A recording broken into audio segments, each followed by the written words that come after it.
Hi, my name is Peter Vogel, and this lesson is an introductory guitar lesson that will teach you a few basic concepts and ideas about guitar that will hopefully change the way you practice and think about guitar. There are just a few ideas that I've used with my students that have helped them learn at a much faster pace and just help them think a little bit more concisely about what they're doing. Let's get started. Do you really know what's going on when you place your fingers on the neck of a guitar? When you press down a string, do you think you're trying to press it down all the way to the wood? Well, in reality, you're not. You're only trying to press down the string enough to press it against the fret in front of this finger.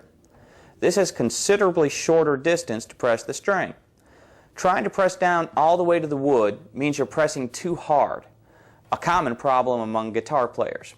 This will slow you down, fatigue your fingers, and possibly cut down on the sustain of the guitar. So remember, don't try to press the string all the way to the wood, only to the fret that's in front of it.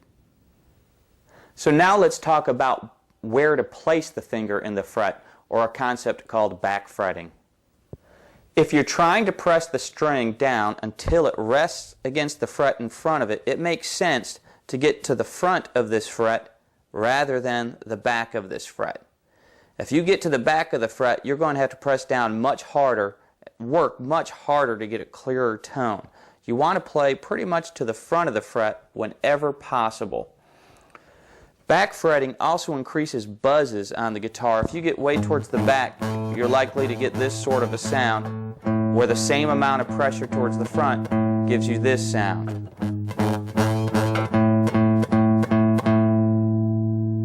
So remember, whenever possible, play towards the front of the frets. Don't back fret.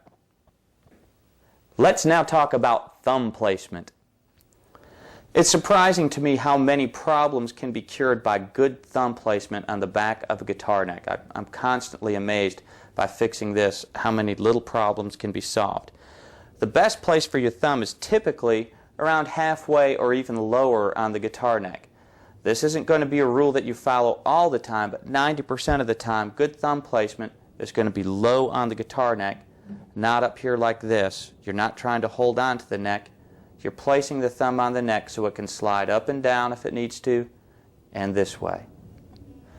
Try this experiment with me. Place your thumb really high in the neck, like I said just not to a little while ago.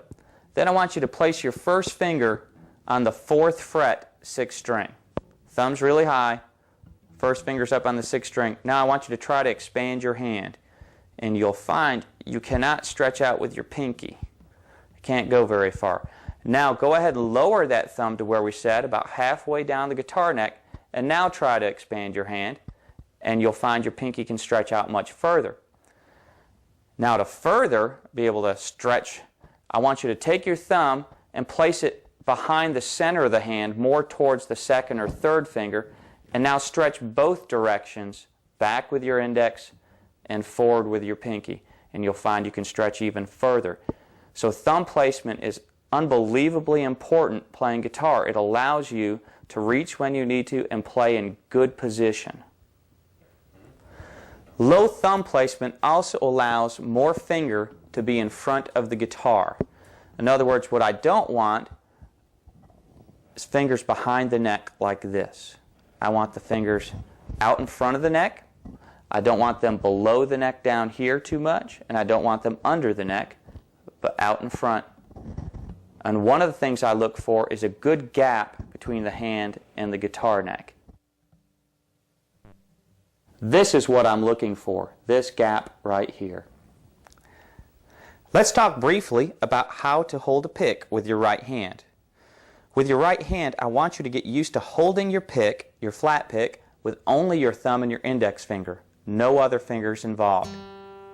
We may want to use those fingers later for finger picking. So we want to get used to holding onto this pick with just the thumb and the index finger. And when we strum, we want to strum on a parallel plane with the guitar strings, not pressing in towards the guitar, so we hit the guitar, but on a parallel plane up and down.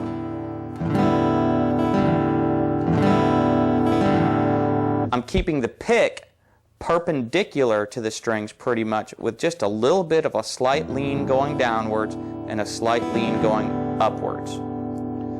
When we strum with a downstroke, it's considered an accent. When we strum with an upstroke, it's unaccented. So we don't worry about hitting all the strings with an upstroke. We just might hit a few strings.